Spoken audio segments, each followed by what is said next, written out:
Hey guys, and welcome back to your one room schoolhouse. If you are new here, my name is Mary Barfield, and I'm a homeschooling mama to a first grader and a third grader. And we just finished up our fifth week of school, and we are currently taking our first week-long break. Now, we started on July 21st. We are year-round homeschoolers, and that just affords us the opportunity to take more breaks and have more flexibility with our schedule throughout the school year. So this first break is the perfect time for us to sit down and do a first month or August month update for you guys on how our homeschool went for 2025 to 2026. We've had some changes since that first week update video I did, and so I'm not going to drag you along. I'm going to tell you all about it as soon as possible for each category that I'm going to talk about. So I think the best way to organize this video is to talk about my first graders' individual subjects, how those are going, and then my third graders' individual subjects, and then we'll hit the group subjects after that. So I'll have timestamps down below if you want to see specifically how one portion of our homeschooling is going, but otherwise, let's hop in. Okay, so for my girls, our individual subjects are math, everything that goes into language arts, and then they are doing individual sciences this year. So for my first grader, Charlotte, actually very exciting thing that happened for her update wise is she just had her 6th birthday. It was actually yesterday. I'm filming this the day after her birthday. I cannot believe my youngest is 6, y'all. I feel like I just was pregnant with her, so I feel like the time is flying by right now. But she feels like she's a big girl, big man on campus, and she is doing so well with her subjects, y'all. Math is just going swimmingly. We are still doing math with confidence first grade. She's got about, I think, 6 or 7 more weeks, if I plan this out correctly, before we will swap over to second grade math with confidence. I've already got second grade math with me, so we are ready to switch over as soon as this is done. But this is going great for her. She is really loving it and engaging with it. It's really fun for her and hands-on and keeps her interest because she is a younger first grader. So having those more engaging activities helps her, wild personality because she is a high energy kid. So those really help her. So this is going so well. Next up is BookShark Language Arts Level 1 that we are doing with her. It is going great. Initially, I was doubling up lessons with her because it was below her, it was below her reading ability. Like she was able to read all the words very easily. But a few weeks into that, we actually decided to stop doing that because not so much that it was tough for her to read, it's still below her reading level, but the amount of things we needed to do in a day to get it done by doubling up the lessons was just too much on our schedule, and it was too much for her. So we have now slowed down. We're following the standard schedule.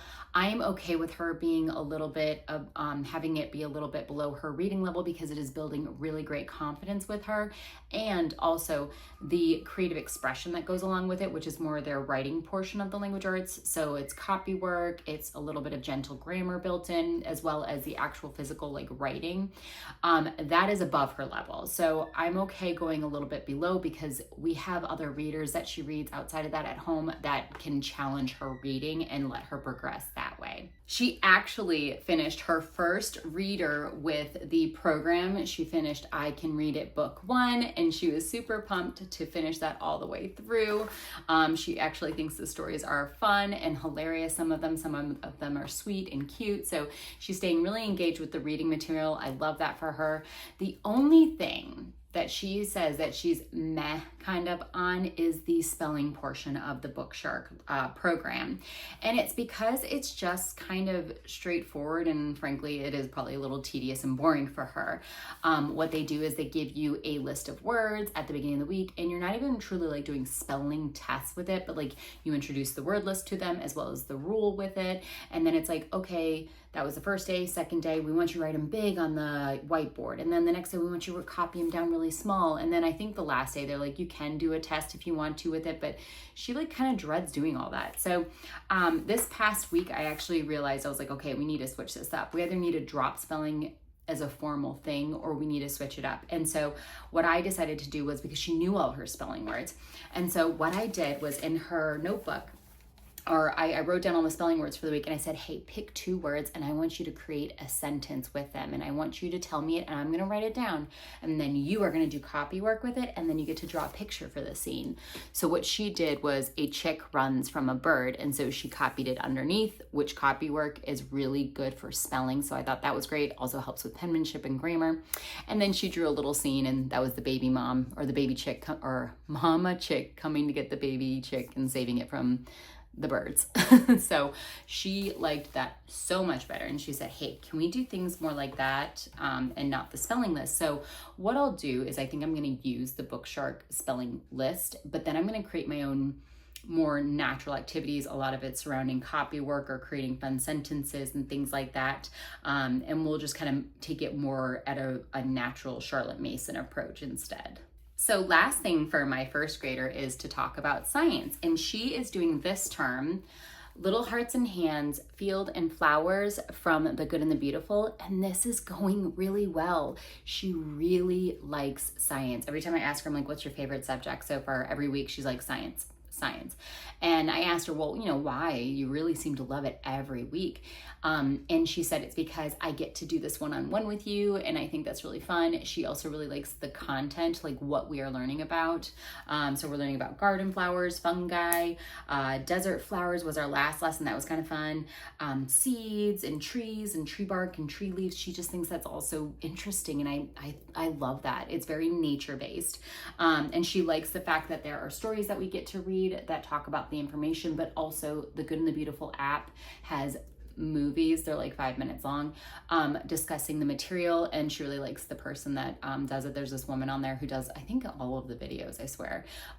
She really likes her and the way she talks and her voice and all that stuff, so I think that's really engaging for her. So really loving this. I will do a review on this once we finish it up this term, so if you guys are interested in learning more about this program, I'll do a full-on review of this video. Okay, next, let's talk about my 3rd grader. So this is where one of our big switches happened. If you've seen some of my recent videos, my podcast with Ashley, or even my working binder video, you're gonna know what I'm about to say. If not, this may come as a shock to you, especially because in our first week update, things were going okay with this subject. I wouldn't say they were going great, but they weren't bad. So the switch that we made was for math. We are not doing Math Mammoth anymore. We have switched over to Math with Confidence 3, and it is going so well, y'all. I mean, it really is. Gosh, I love it. She's a different kid. She's having the best time now with math. What I found is that my daughter is someone that doesn't like math, but she's actually good at it. So it's kind of tough, because if I can just get her excited about it, or at least not dreading it, that's my best bet, right? Like, I just don't want her to hate it, because she is good at it. So what happened was, if we'll rewind to the first week update video that I did. If you had watched that, you'll know that I basically said it was going okay. It's fine. Like, no excitement, no bad. But the one thing that she did say was that she was bored with the material because it was review. Well, after that first week, there was still some review, but they were starting to introduce new concepts. And if I'm being honest, and I look back at the last couple of months of last year, 2nd grade, she wasn't loving math. She wasn't, again, hating it, but I was starting to get a little bit of pushback from her about how she just didn't like it and she didn't understand it. And it's not that she doesn't understand it. What happens is, when she gets frustrated, her brain shuts down and she's like, I can't even think through my actual ability to do math, let alone like give you a rational answer right now to the problem. So it's a very emotional subject for her, I've realized. So I have to make math at least somewhat enticing, engaging, and fun for her. Now, what I thought she liked about Math Mammoth was the fact that she was independent in it. Like, I would help her, of course, but for the most part, she was independent. Well, what we found after now doing this is, she told me the reason she loves it so much is, one portion of that is that she gets to do it with mom. And she also loves the engaging activities. She said she likes the way they teach the concepts to you. Now, we are still in, for the most part, review territory for her. She knows the stuff that we're going over, but she has had some new concepts in the lessons we've gone over. And I was like, oh, we didn't go over that in Math Mammoth yet. And I was like, I wonder how she's going to do with it. And she did great. She really liked the way that they taught it to her. So I'm not sitting here spouting from the rooftops that this is going to be the end all be all, but right now it is going really well. And we're just going to keep going with it. And frankly, at the end of the day, if she needs to swap back and forth between like Math Mammoth and Math with Confidence every year, I'm actually okay with that because their scope and sequence, at least so far, has lined up fairly well. So there wouldn't be a ton or if any gaps if we did that. But at the end of the day, I would prefer that we settle with the math and stick with it. And she did do Math with Confidence first grade, and that went really well. That's what pulled us out of our math tailspin when we were doing primary Singapore math. Like, it was our saving grace, first grade Math with Confidence. If I look back and I'm really honest with myself, I think part of the reason that we did switch over to Math Mammoth wasn't necessarily that Math with Confidence wasn't working. It was going great. It was more that we just kind of had a little bit of FOMO and wanted to try something new. And alas, we are back with our original that worked the best for us. So I have a feeling we're going to be sitting here for a while with Math with Confidence. So I'll obviously keep you guys posted on how that goes. But so far, it's been a really, really good change up for her. And she is really like, she's done a 180. She's excited to do math. She told me she wants to do it every day and start her day with it. Like, that's how excited she is about it. So I'm like, let's ride that wave as long as we can. All right, next up, let's talk about some language arts. So I figured we'd start off with our writing for language arts. And for that, we are using Writing and Rhetoric, book 1, which is Fables. Now, this has 14 lessons, or technically 14 weeks worth of lessons in it. Yep, 14 lessons. And they recommend that you do this alongside book 2, which is Narrative 1. And that has 10 weeks of lessons, so for 24 weeks of lessons for the year. And that was our original plan. I even own book 2, so I have it ready, waiting in the wings for us. However, what I realized after the first week of doing this was that the demand on the student picks up significantly from week 1 to week 2. So our first week, we were able to easily get this done within 3 days. We didn't have to take the whole 5 days to do it. Week 2, we needed the whole 5 days to do this, and I didn't even do it completely as written. At the end, it's like, have your child write out an amplification of the story, and which I realized that is too much writing for her. She cannot physically, stamina-wise, do it. And when she tries to, her creativity and her composition in her head falters. This is that whole Charlotte Mason thing where they recommend not having your child be writing dictation, doing written narrations until 4th grade at minimum, like 10 years old. And my kid's a young 3rd grader. She just turned 8. So I, again, having now a couple years under my belt, I recognize that curriculums are tools. And they're for us to use them the best way possible to support our kids. So what I realized for her was that this is still a really good program. She actually, if you ask her, she loves it. But what I've found is that we are gonna only do book 1 this year. I'm pulling back. And so that means we'll do it every 3 weeks, essentially.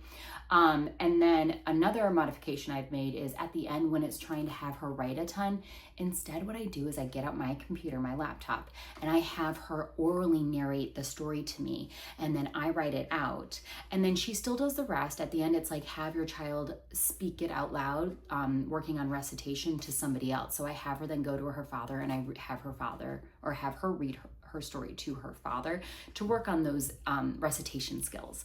So we're still getting the goodness out of here. I'm just kind of helping her with the logistical, physical mechanics of writing, which can be tough for her at this younger age. Again, it's that Charlotte Mason philosophy. I think she knows what she's talking about with these younger kids when it comes to being able to write a lot, right? It's just tough at this age. So really enjoying this still, but we've just made some modifications. We're pulling back, only doing book 1 this year, and I'm helping her a lot when it comes to, sometimes I just have her orally tell me something, or I'll type it up for her. So beyond that, all is going really well with this. Now, on the weeks that we don't do Writing and Rhetoric, we are still going strong with McGuffey Reader, Second Eclectic Reader, and I have composition pages for this that I've created. I actually have them linked on my Etsy shop, so you can create a whole notebook if you would like.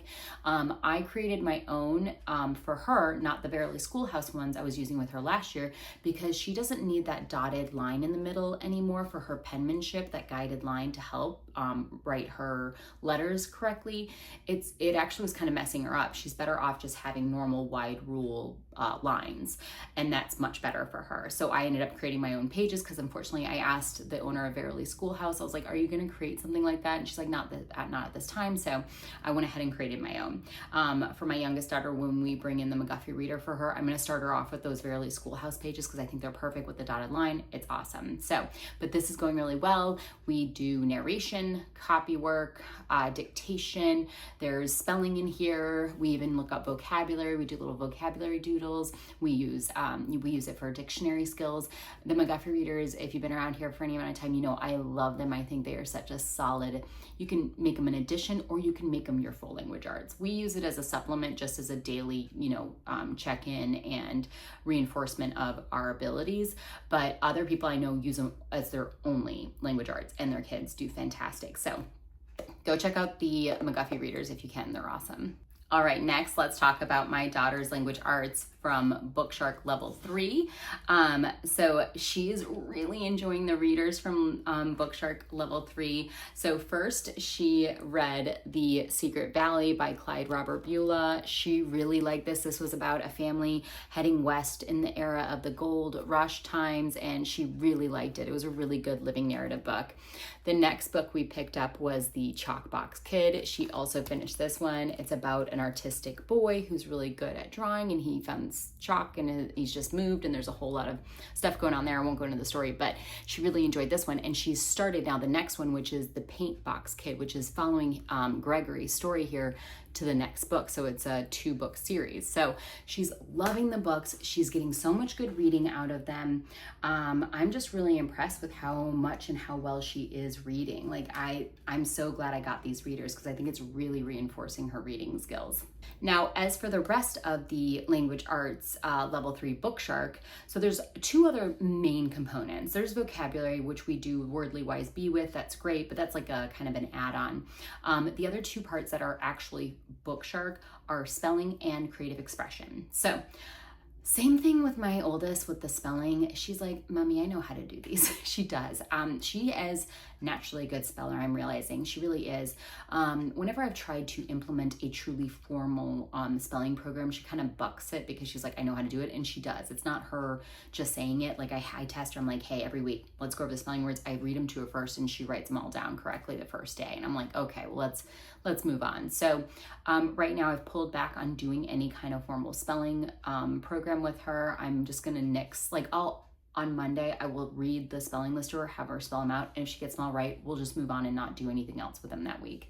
However, we are still getting spelling done through copywork and dictation, through the McGuffey reader. So it's not that she's not getting exposure to organic spelling practice. We're just not doing something like All About Spelling or the word list from BookShark where we're actually making it a daily thing.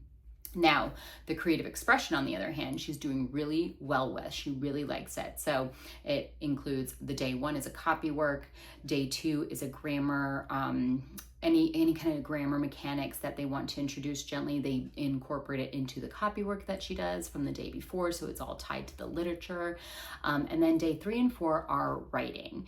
Now, the only thing I will say about BookShark is that I know they say they follow a natural learning approach when it comes to language arts. It's very Charlotte Mason inspired. However, it's also like Charlotte Mason had a baby with the public school system when it comes to writing, because they expect a ton of writing. I'm going to be completely honest with you, a ton of writing from a young student. And I think it's just not the way we want to approach writing. It'll say, hey, write 3 paragraphs, but not just 3 paragraphs. You're going to do first your outline for it, and then you're going to take all that and put it into a paragraph and do that 3 more times. It's not even the writing. It's like that would take us an hour plus to do just that portion that day, because my kiddo isn't writing a ton really fast. So again, I use curriculum as a tool. So what I do is I like the exercise, I like what they're trying to do, and we just do it once. That's it. And guess what? It's still seeping into her brain how to write understand the topic, find 3 supporting ideas, and then you have your conclusion sentence. She's actually totally got that. But we only just do it once, right? Use it in the way that suits you and your family best. And we are doing that, right? And everything is going really well. So super glad we're doing BookShark this year. It's going swimmingly. One last thing I wanted to mention when it comes to language arts is that I think I'm going to go ahead and incorporate some of Ambleside Online's year 3 free reads for my daughter. I kind of showed her some of them from the year 3 list, and we actually happened to have The Little Princess. I even had her go ahead and read the first page of the book. Now this is hefty. This might take her the whole term or the whole year. I don't know. I'm not worried about it. But the thing is I just want her to do something that's on her own. With the readers from BookShark, she sits and reads those to me. I want her to read these on her own and just enjoy it. So we happened to have The Little Princess. I read to her what it was all about. She was really excited about it. She read the first page and even kind of got hooked on that first page. She's like, I think I want to read this. I was like, great. So she's going to be adding this to her, kind of what we do is quiet time in the afternoons. It's not nap time, but just separation from each other for an hour into our own rooms where we get to rest, relax, or read. And I think that's what she's going to be doing now moving forward. So I'll let you know how this goes. I'm kind of excited because I want to read it. I might read it alongside her, actually, is what I'll do, because I've never read it before. So that's something new we will be adding into our language arts. Okay, last but not least for my 3rd grader is science. And so we are doing biology for the grammar stage from elemental science. This is, just like my youngest, her favorite subject for my oldest. Without a doubt, she's like, Mom, every week, she's like, this is so much fun. I'm loving learning about biology. I mean, it just warms my heart because I love science. I loved math and science when I was a kid. I loved history too. I just didn't like writing composition. I was just not a writer. I like to read though. So this makes me so happy that both my girls are loving science this year. I asked her what she really enjoyed about this program because she told me already, she's like, I like this so much that I want to do the next one for this next year. And she asked me what it was. I told her it was chemistry and she was like, yes, let's do chemistry next year. So unless anything changes, that we're just going to keep on keeping on with elemental science because she is enjoying it so much. But the things that she told me she liked about it are that, one, she gets to do it with mommy. So I was really nervous about splitting my girls out for science this year, but I will tell you, it's probably been one of my best decisions for them because they both really enjoyed it and they're getting more out of it, I think. We do math, one-on-one with the girls, and I do their language arts one-on-one, but like this is what I would consider more of like a content subject. And so I think that's why they like it so much that I'm doing that with them one-on-one. So she likes that portion of it. She said she likes what we're learning about. So we did an intro to living versus non-living unit for a couple of weeks. And now we're into the animal unit and she loves learning about animals. We're going to get to learn about plants. And then next it'll be humans, anatomy and stuff like that. So she just likes that. The other thing that she told me she likes is that she likes the fact that we do poem memorization with this program. She loves memorizing poems. That was one of the things she loved about first language lessons that we did last year for grammar. She loved the poetry memorization and she's really good at it. She like picks it up like that. It's pretty cool. And then the last thing that she told me she really likes about it is they do this little worksheet review at the end. Oh, and the activities. She loves the activities and the demonstrations for each week because there's always at least one. I like it because it gives me a lot of options. It's very open. It's like, here's a bunch of things that you can do, and it does give you a schedule that I follow, but I can bring in extra stuff, and I love that that gives me that ability. It's very like Blossom and Root in that respect, but I would say probably just a little bit more, not regimented, but like it gives you a little bit more hand-holding, I would say, in this book than Blossom and Root does. So if you like Blossom and Root, but you feel like you're floundering a little bit with it because it's so open, maybe try this as an alternative, and it would still give you the things that you like about Blossom and Root, but a little bit of help and support. But the other thing I was going to say was that she loves the worksheet reviews, which are completely optional. You don't have to do them, but she loves doing them at the end of the week. They're very easy and it just allows her, it's kind of like a download of the week, the stuff she learned about. And at the end of every review worksheet, it asks her, what is something interesting that you learned about this week? And she gets to kind of like narrate out what she learned. So I think that's why she likes it. But going so well, and I'm so happy about this. So I'm so glad I split out science. That was one thing I was kind of nervous about, and it's the thing I've needed to worry the least about this week or this month. Okay, before I hop into group subjects, I just wanted to do a little tangent on some supplies that I grabbed after school started that we've really been enjoying and have incorporated well into our homeschool. So The first thing that I want to talk about, which if you've already seen my video on the working binder, then you know what this is all about. But I'm just going to do a quick brief overview of what we're doing with this. And then if you want details, go check out that video. It's 2 back, but I'll link it down below. So we are utilizing working binders. So this is mine. It is a 1.5 inch flex binder from 5 Star, and it literally holds 4 weeks worth of all of my instructor guides. Well, not all of them, almost all of them. I don't have my Math with Confidence in here, and I don't have the Writing and Rhetoric instructor guide in here because they're bound and I just don't want to take them apart. So this is really helping with clutter on my table, and it just makes swapping between subjects so easy, and it's been such a good change for us. So really nice way to organize our instructor guides this year. So this went so well for me that my girls noticed. They're like, hey, can we do that with all of our workbooks that we have? And I was like, I mean, yeah, we could if you wanted to. So I let them try it out with some just random binders we had in the house. And then those went so well that they then were able to confirm that they liked doing that. So I went ahead and purchased them each their own. They got 1 inch binders. I think from like, if we continue this organization system, I'll probably get them 1.5 inch binders like mine, maybe closer to middle school, but 1 inch is working great, and we do 4 weeks at a time. Now, theoretically, we could just do 1 week at a time, and then I wouldn't have to upgrade the binders, but you know, it is what it is. We'll cross that bridge when we get there. But my youngest decided to go with sage green, just like me, and my oldest decided to go with red, which I thought was kind of a nice, bold choice of hers. So they're really enjoying these, and it's just making it smoother for us in our homeschool transitioning between subjects. It's been a really good change. The other thing that we did was my girls were like, Mommy, we really like your pencil case. Are we old enough to have our own like that? So I got them their own pencil cases like mine. So my youngest picked purple, which I thought was such a beautiful color. And then my oldest picked the sage green, which was the first one I actually have. I have the pink one now. I don't have it in here. But if you see my videos before, you've probably seen it before. But it's the expandable pencil cases. They're wipeable. They're really nice. And so they've been really, like, they feel like big girls using these. So that makes my heart happy, and they're really enjoying them. And then the last thing that we went ahead and got, because we implemented quiet time this year again, which has been a really solid change for our schedule. I went ahead and got each of the girls their own digital timers. This actually came in a 2-pack. It's magnetic too, and it has a little stand, and it's like really nice.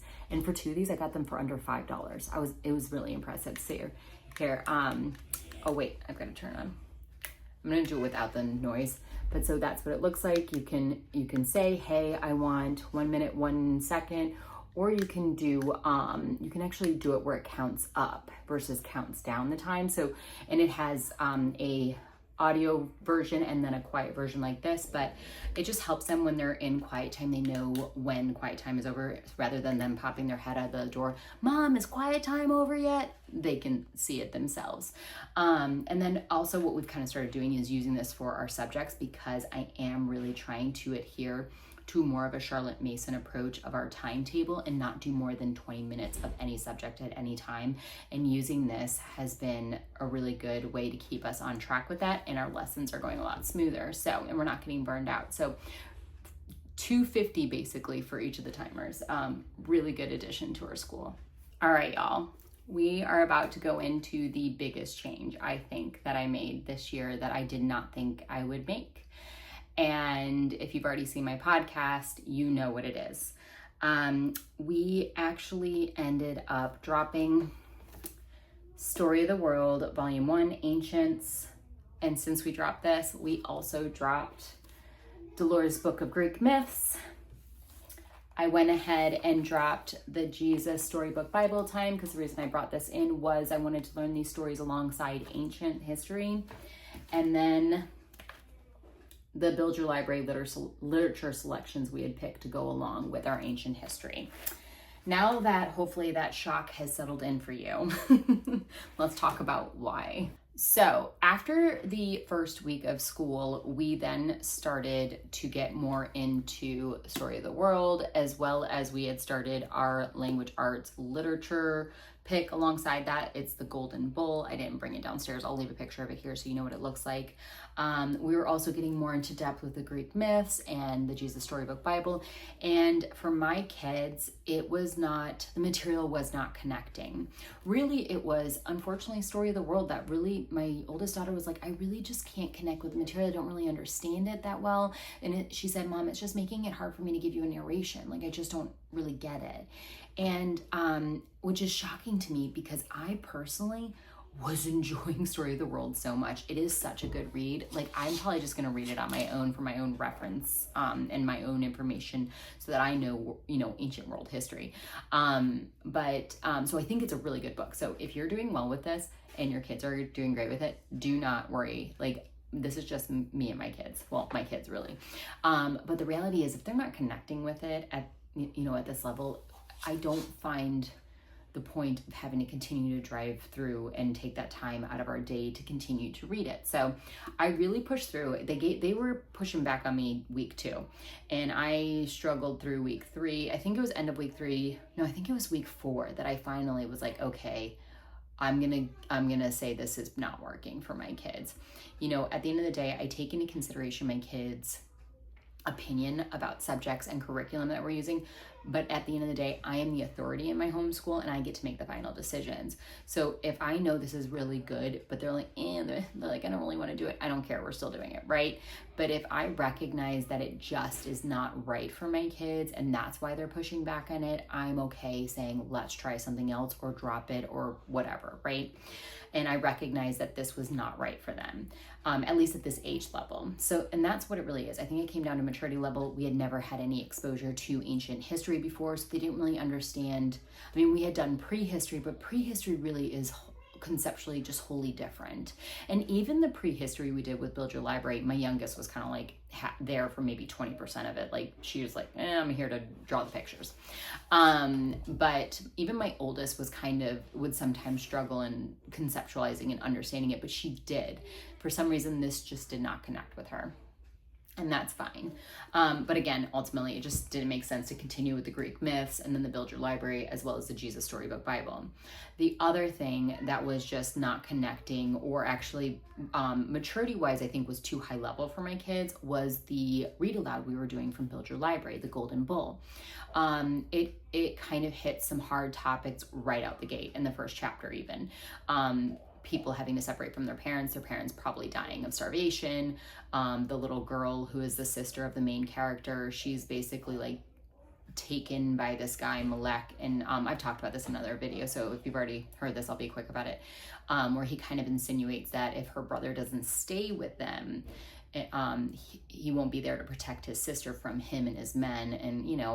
And they didn't say anything directly about what they were going to do to her, but I could see it at the periphery of my eye, my my first grader and my third grader cringing physically, like, Mom, what are they talking? Like, they didn't know what he was talking about, but they knew it was not good, and they were getting scared. And finally, my youngest piped up and she goes, Mom, I'm scared. I don't like this. I don't want to, she literally said, can I be excused from readings of this story? And I was like, yeah, okay, babe. I was like, yes, absolutely. I'm so sorry. Like, I don't want her to feel uncomfortable and unsafe in our learning environment. So I was like, yes, you can be excused.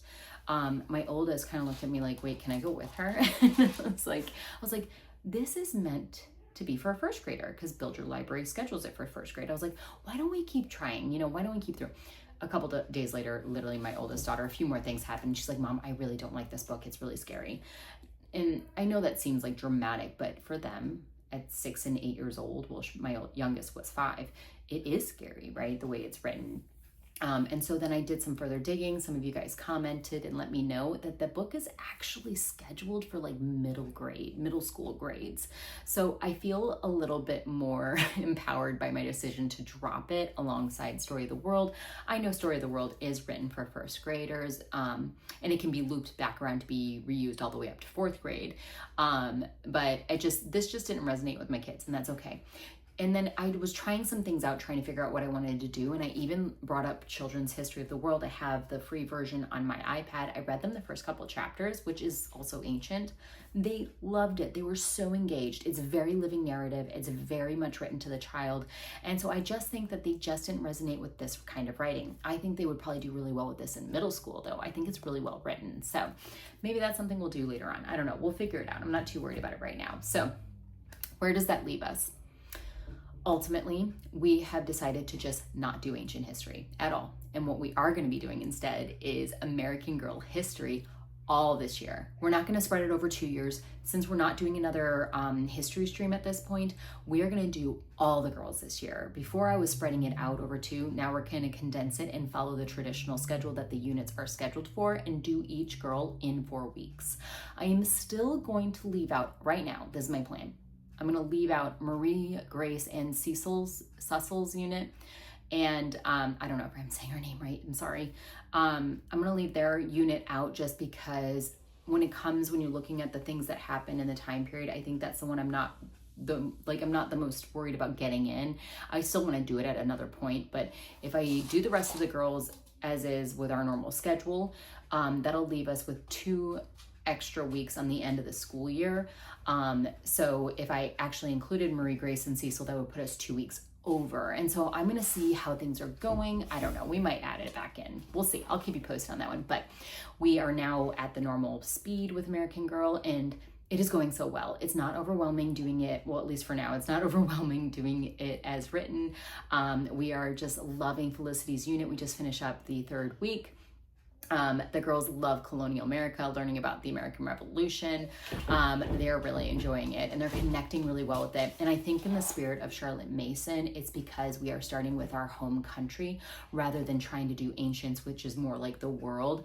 And I think that's why they connect with it, as well as the fact that we are doing it alongside Felicity, who is a 9-year-old girl, somebody very close to their age and they can kind of relate to. And then we're bringing in these additional supplemental books. We're learning about Paul Revere and like all these other things. So it's going really well. I'm not going to go into huge depth right now about it because once we finish week 4, I'm going to film a video about the Felicity unit. And just like I did last year with Build Your Library Level 0, I'm going to do a whole series, a video series this year on all the girls' units. And then so if that way, if you're thinking about it for next year, you can kind of see, did we bring in any extra books? What did we really like? What didn't we like? I can hopefully give you some insight as to how we implemented it into our homeschool in an effective way. Now, one extra thing that I want to say that we are doing alongside of American Girl History is from Ambleside Online Year 1. It's their Dolores American Biographies. And we finished up Benjamin Franklin and the girls loved this book. And frankly, I did too. And I learned a lot about Benjamin Franklin that I didn't even know. Or maybe I learned it, I just forgot, but you never know. Such a good living book. The illustrations are really fun. The girls were super engaged with this. And it wasn't a fluke. It wasn't just because it was Benjamin Franklin. We've already started the George Washington Dolores book, and the girls are loving that one too. So these Dolores books are 2 thumbs up. We are super enjoying them. And just on that note, I feel like I should just probably say, because I brought it up in our podcast episode that I just posted this last time with Ashley, I am being constantly, my heart is being constantly pulled towards Ambleside Online. I am slightly regretting that we didn't do Ambleside Online this year as I had initially planned. I think I let FOMO get the best of me. I think I let some fears kind of creep in a little bit with me, but I consistently am always coming back to Ambleside Online. You know that we are still doing a lot of Ambleside Online books this year from Schedule 1 and Schedule 2, or Year 2 and Year 1, excuse me. And those are the books that are going really well in our homeschool. And I'm sitting here going, well, why don't we just do Ambleside Online? Why do I keep pulling away from it? So it is, as much as I love how well BookShark Language Arts is going right now, and I really like the looks of BookShark History, I am strongly considering also starting next year Ambleside Online, Year 2 with my youngest and Year 4 with my oldest. I would love anybody who is an AO veteran mama. I would love any insight if you think that would be a good idea coming from, we're doing American Girl History this year. We're very much implementing narrations, copy work. We even do a little bit of dictation, which I know you're not supposed to do this young, but the girls kind of do well with it. Even my youngest. I want to get your opinion because my youngest is really young for her age, but if I have a really good book, she sits really well for it. And all the good books that I'm reading this year are from Ambleside Online Year 1, and she's doing really well with them. So I feel like she would be well suited to go into year 2 next year. Same with my oldest. She's a strong reader. She really can sit well for books. Again, I know she didn't do well with Story of the World, but I just think that was a fluke. And so my ultimate idea would be to put her in Story of the World year 4, even though she would just be turning 9. No, sorry. Put her in Ambleside Online year 4. I think I said Story of the World. Ambleside Online year 4, even though she is just gonna be turning 9 before the start of that next year, I still think that would be the right place to put her. Any kind of ideas you guys have, or if any of you have done BookShark and Ambleside Online and you have any opinion on them in comparison to each other, please leave them down in the comments. I love hearing from you guys. You guys give me such good information and feedback. So this is me asking for advice from you guys because I'm torn, and honestly at the end of the day I kind of want to make the decision of what we're doing next year sooner rather than later, because I like to thrift books and I like having the time to do that and not feel rushed, as well as I like to be able to pre-read these moving forward because I've learned my lesson. I think I need to pre-read books at this point. So anything you got, leave it down in the comments. Last but not least, let's get into morning time. This is our group subjects, but it's more our enrichment type things. I know this video is getting long, and I've heard from some of you, and apparently you do like the long form videos. So hopefully those of you that don't are bearing with me or utilizing the timestamps, but I am a chatty girl, and the first month is always the most, has the most going on, the most changes and things like that. So this video was going to be the longest one I probably have for the year from an update perspective, but let's get into morning time.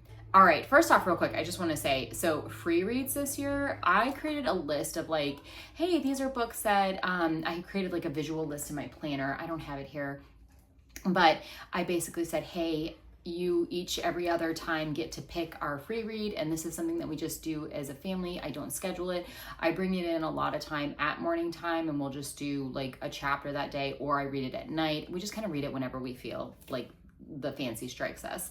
And my oldest daughter picked Heartwood Hotel Book 1 as our first reader. Here's a picture of it. We got it from the library, and it was so good, and the girls loved it so much so that my youngest daughter, when it came turn for her to pick the second book, we went ahead with Heartwood Hotel Book 2, The Greatest Gift.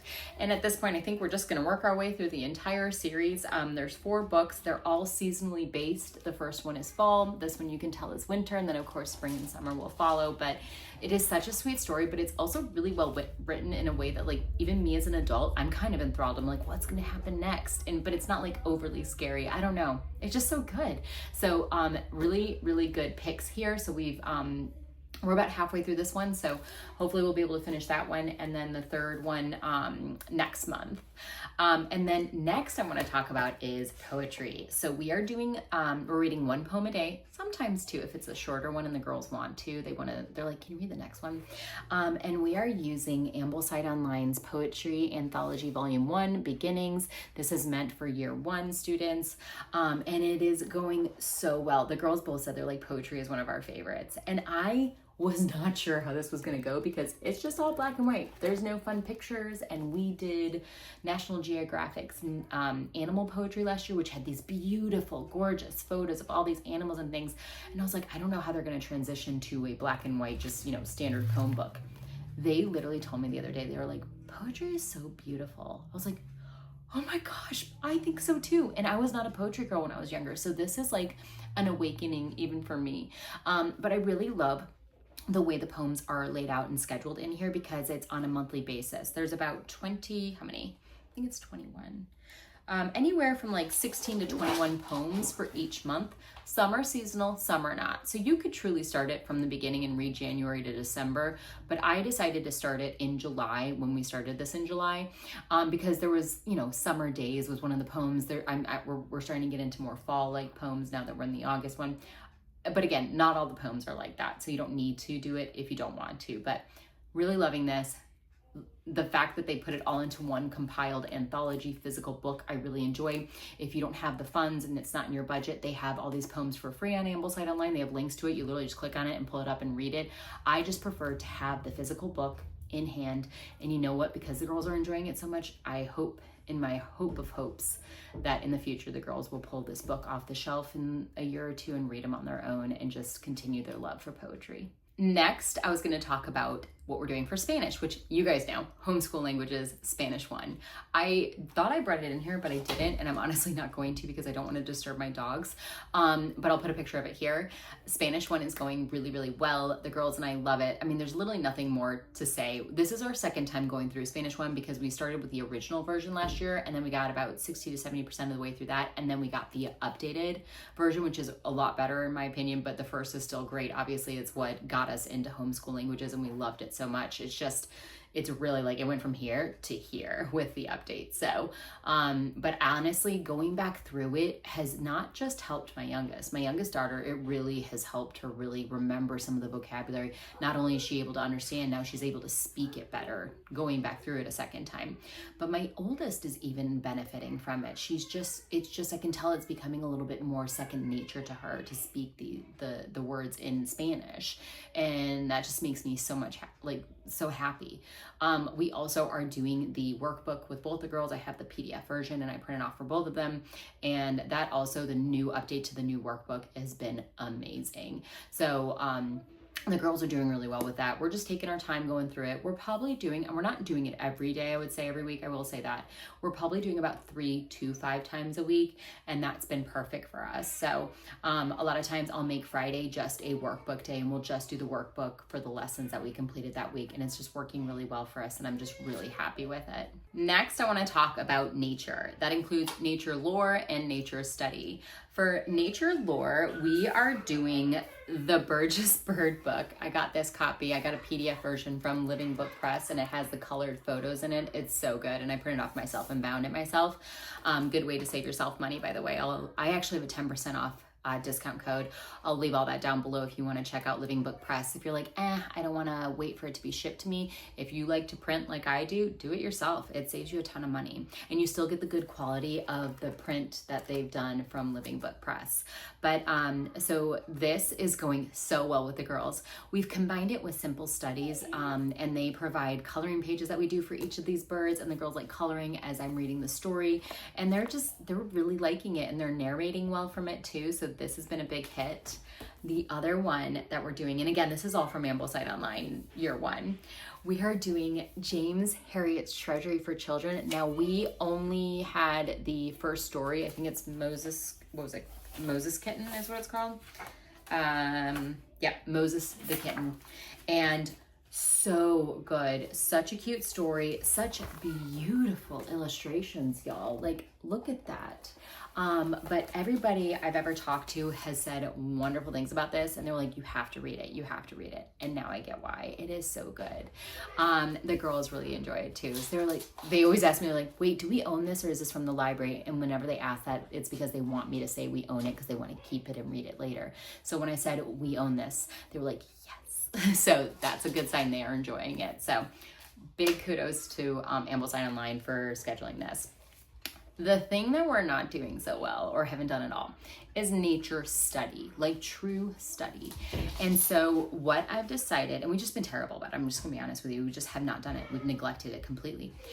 What I would like to do, because the girls are loving birds. Now, we did a whole little bird feeder outside, out front. We did pine cones. We also did a little charcuterie board of bird seeds and apples and fruits out back in our backyard. And we've got the binoculars ready to go, but we haven't really done a dedicated, let's learn about different birds and sit down. So what I think I'm gonna do moving forward now after this break, I'm like, okay, we can do this now. I'm gonna actually, at the end of each of these lessons, I'm like, let's look up the bird, let's listen to its call sound, let's, learn one fact about it, and maybe write it on our coloring page, have the girls narrate something that they learned about the bird. But also I want them to be more inclined to do their nature notebook.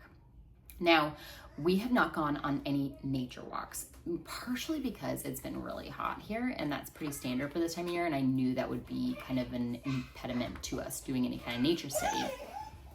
Do you want to go out? Sorry guys, if you heard my dog whining, he wanted to go play with the girls, so I just let him out. So what I've decided is that after, again, this break, it's now starting to get into the 50s instead of the 90s plus during the day. I'm like, we can probably do nature walks here starting soon, like on Fridays.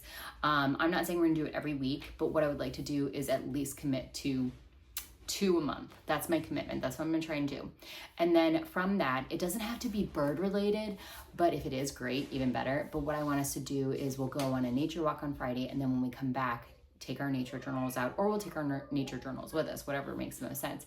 And I want us to pick one thing that we saw when we were out, and I want us to journal about it. And we can dig in, we can use our reference books that we have and learn more about the thing that we saw. So that is what I'm gonna try and commit to, is 2 nature walks a month moving forward, now that the weather is starting to not be so terrible. Okay, next is geography. This is another Ambleside Online level 2, actually. This is from year 2. We are reading through Holling's Seabird. This is actually going really well. The girls are kind of excited about it. It's a whole story about following this seabird, which is, it's actually like a carved bird by the guy who's up in the mast in the nest outlook. I can't remember what it's called, but it's just kind of following their journey across the ocean, and the girls are really liking it. They're very engaged with the story. The illustrations are really helpful, so they're learning a lot from that.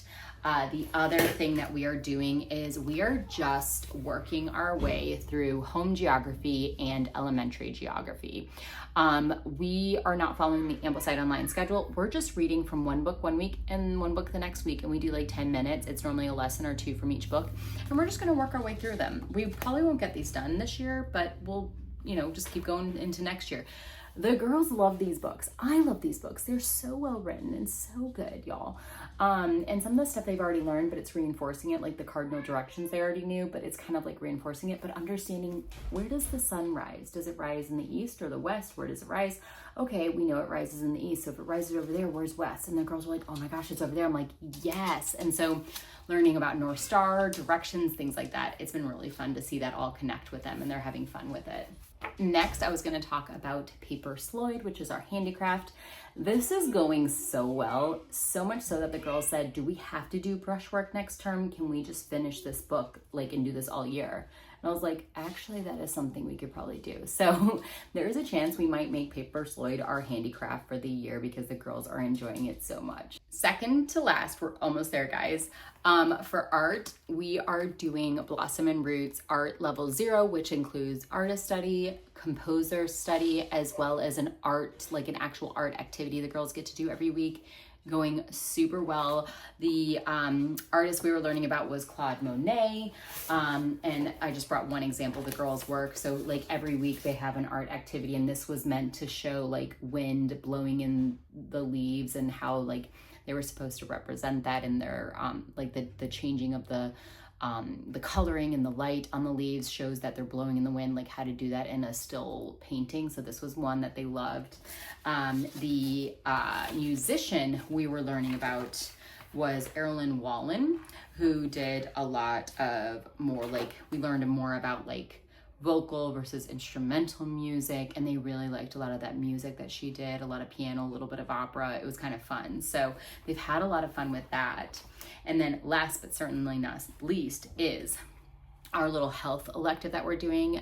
We are reading our way through American Girl, the Feelings book. Now, some of this is a little bit too mature, not just for my first grader, but even for my third grader, or it wouldn't make sense because just some of the scenarios they give. So I'm not 100% reading this book, front to cover without skipping anything. I'm skipping a bunch of stuff. I'm using it as maybe a resource, but some chapters I just read straight out to them because they make complete sense for the girls. And it's starting and sparking conversations about our feelings and how we can handle them better. It's important to feel our feelings, but we also want to make sure that they don't take control over us. And here's some techniques that you can use to make yourself feel better or work through those emotions. Such a good book. So this has been a really good, helpful resource for us in sparking those conversations, and we've had really solid ones. So going really well. Oh, y'all, that was a lot. If you are still here and you enjoyed this video, give it a thumbs up. If you are new here, hit that subscribe button. And if you have any questions about anything I talked about in this video, or any good advice, especially about the whole Ambleside Online BookShark dilemma I have, please leave those down in the comments, and I'll see you guys in the next one. Bye, y'all.